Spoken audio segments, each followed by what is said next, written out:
अंधी सास की चालाक बहू। लो कर लो बात, शिव मंदिर का शंख भी बज गया।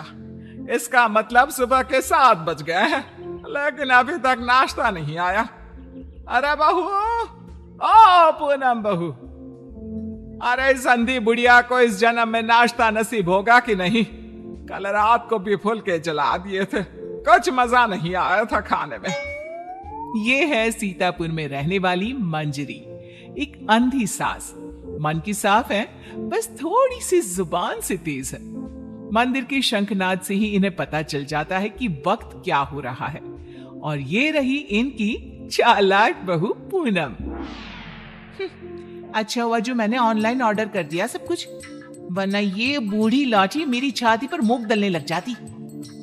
अरे बहू, तू घर में है भैया, चल बसी। हाय राम, ऐसा न कहो सासू माँ, दिन में एक बार तो भी माँ सरस्वती जुबान पर बैठती हैं। अरे नहीं नहीं, तुझे कुछ ना होगा। खुशबू तो बड़ी अच्छी आ रही है। ऐसा कौन से पंच पकवान बनाए हैं आज तूने?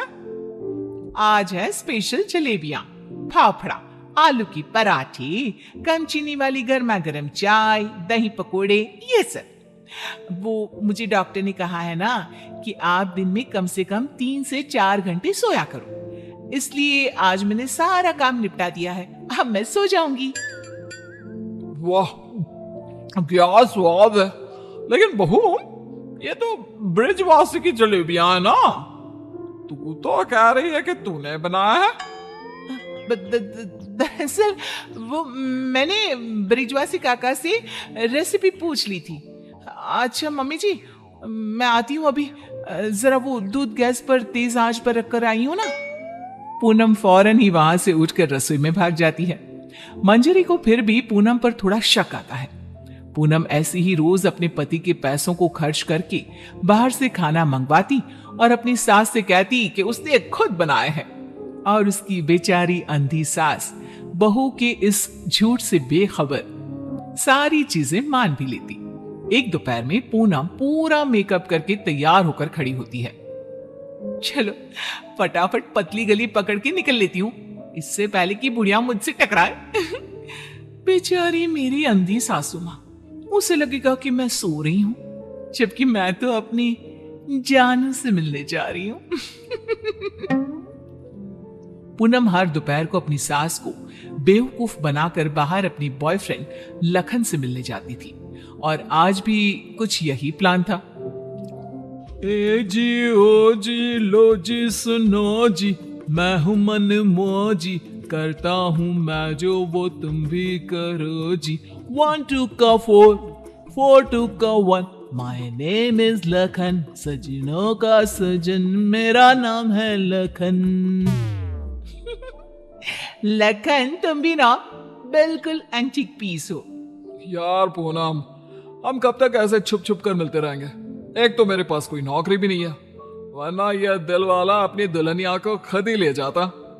टेंशन मत लो, जब तक तुम्हारे पास पैसे नहीं आ जाते तब तक हम दोनों के लिए मेरा ससुराल है ना, मैं सब देख लूंगी। लेकिन तुम्हारे पति को शक वक हो गया तो? अरे मेरा पति तो मेरा दीवाना है, आंख बंद करके मुझ पर भरोसा करता है। उसके पास से घी निकालने के लिए उंगली टेढ़ी करने की नौबत तक नहीं आएगी। ओए होए, होए होए, शुक्रिया मेरी जान, love you love you love you. I love you too. इसी तरह दिन बीतते रहते हैं। एक रात देवेश बहुत खुश अपने ऑफिस से घर लौटता है। माँ, पूनम, एक खुश खबर है। ऐसी खुश खबर कि जिसे सुनकर आप दोनों फूले नहीं समा पाओगे। अरे तो जल्दी बताना फिर। हाँ हाँ, इतना सस्पेंस मत बढ़ाओ। मुझे कंपनी में सीईओ का पोस्ट मिल गया है। अरे वाह, जुग जुग जियो मेरे लाल।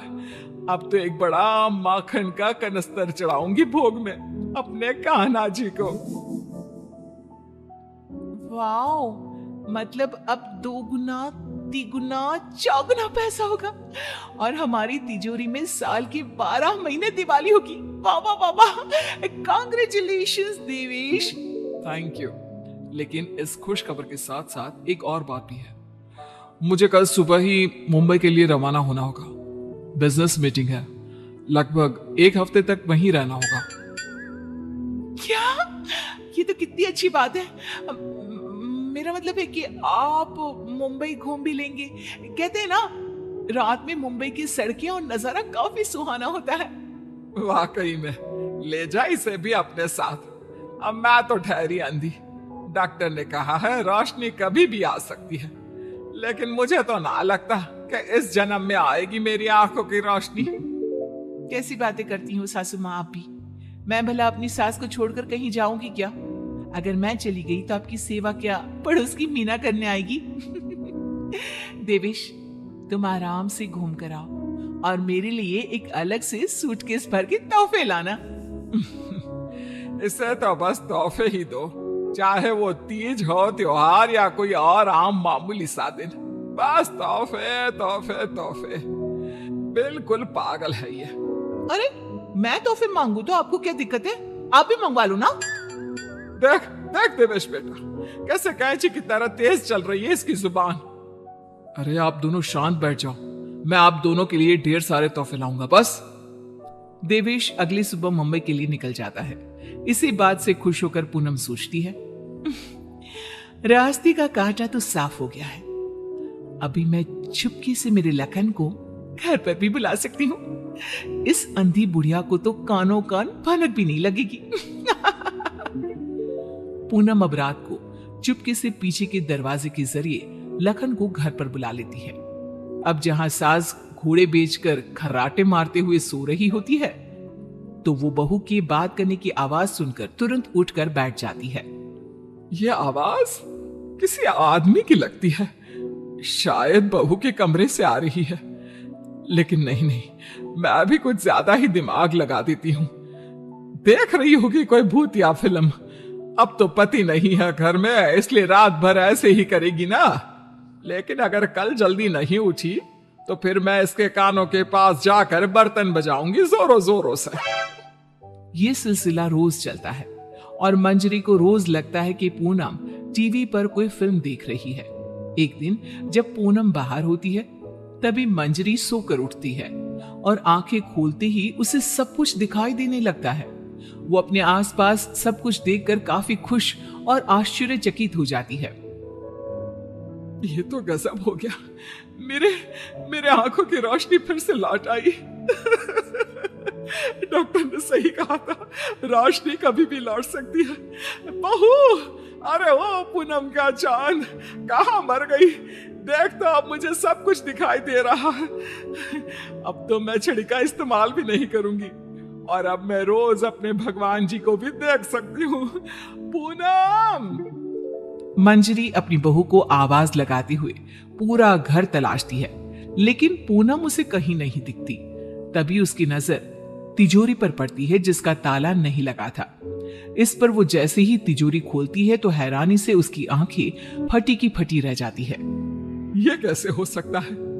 जहां तक मुझे पता है, देवेश ने कहा था कि वो घर खर्च के लिए 25,000 दे के जा रहा है, लेकिन यहाँ तो उसका आधा भी नहीं है। जरूर ये पूनम ने पैसे अपने शॉपिंग पर खर्च कर दिए होंगे। पैसे को पानी तरह बर्बाद करती फिरती है।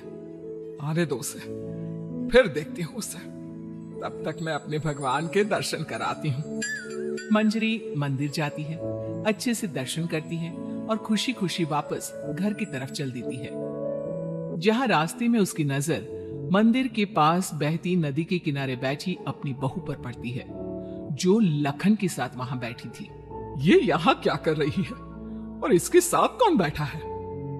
पता तो करना ही पड़ेगा। अब मंजरी चुपचाप आगे बढ़ती है और वहीं पास में एक बड़े पेड़ के पीछे छुपकर उनकी बातें सुनने लगती है। सुनो लखन, कल मेरा पति आने वाला है। आज रात को तुम आना और हम दोनों पूरी तिजोरी पर हाथ साफ कर देंगे।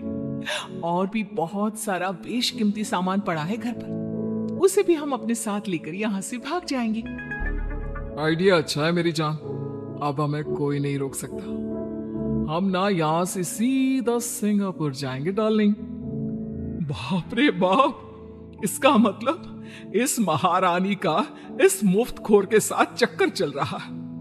अच्छा, तो मेरे बेटे को लूट कर अपनी दुनिया बसाने का प्लान चल रहा है।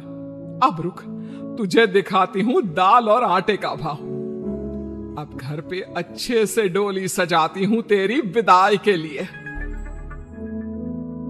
मंजरी वहां से चली जाती है और कुछ देर बाद जब पूनम घर लौटती है तो वो दोबारा उसके सामने अंधी होने का नाटक करने लगती है। अरे सासू माँ, व्हाट्सएप? अरे कुछ नहीं बेटा, बस वो देवेश की याद आ रही थी। अरे सासू माँ, इतना लोड क्यों ले रही हो?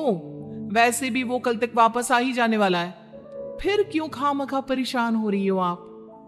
वैसे भी कल से आप दोनों माँ बेटे अपने रोने के दिन भरना शुरू कर देना। क्या कहा? मेरा मतलब कल जब आएंगे एक हफ्ते के बाद, तब आप कर लेना ना भरत मिलाप, गले मिलके जी भर के रो लेना। अच्छा, ऐसा कह रही है क्या तू? ठीक है, चल बहू, मेरे ना घुटनों में काफी दर्द हो रहा है, थोड़ा बाम लगाकर मालिश तो कर देना बेटा। और हाँ, 2 दिन बाद 7 पंडितों को भोजन खिलाना है, उसके लिए मसाले भी तो तैयार करने हैं। सिलबट्टे पर ही पीसना है उनको, घर के पीसे शुद्ध मसाले चाहिए। लेकिन सासू माँ, मैंने जो कह दिया सो कह दिया, अब कोई आना कानी ना करना, ठीक है? वरना देवेश को फोन करके बता दूंगी। हाँ। मंजरी अपनी बहू पूनम से जानबूझकर सारा काम करवाती है और ना चाहते हुए भी पूनम को वो सारा काम करना ही पड़ता है। आखिरी बार थोड़ी एक्स्ट्रा सेवा करा लेती हूँ इस नासपिटी कर्मचली से। मुझे इतने सालों तक उल्लू बनाया ना, अब इससे एक दिन में कैसे सूखी मिर्ची बनाती हूँ देखना। सारा दिन काम करके पूनम अपने कमरे में जाती है और रात को लखन पीछे के दरवाजे से घर में घुस आता है। सारा माल जल्दी करो, अपने पास बिल्कुल भी टाइम नहीं है। पूनम और लखन मिलकर सामान चुरा ही रहे होते हैं कि तभी वहां पर देवेश और मंजरी आ जाती हैं और उन्हें वहां देखकर पूनम और लखन के पैरों तले जमीन खिसक जाती है। देवेश, तुम? सासू माँ, आप देख सकती हो? कैसे? तुझे क्या लगा तू हमें इस तरह चूना लगाकर आसानी से बचकर निकल जाएगी? पूनम, जो कुछ भी तुमने हमारे साथ किया है ना, मैंने कभी सपने में भी नहीं सोचा था कि तुम ऐसा करोगी। बहुत बहुत गलत किया तुमने। और तू लंगूर लखन, तेरी तो ऐसी की तैसी। बचाओ, माफ कर दो भैया, माफ कर दो। लखन हाथ जोड़कर खड़ा हो जाता है, लेकिन देवेश उसे नहीं छोड़ता। वो तुरंत पुलिस को बुलाता है और पूनम और लखन को फ्रॉड और चोरी के केस में अरेस्ट करा देता है।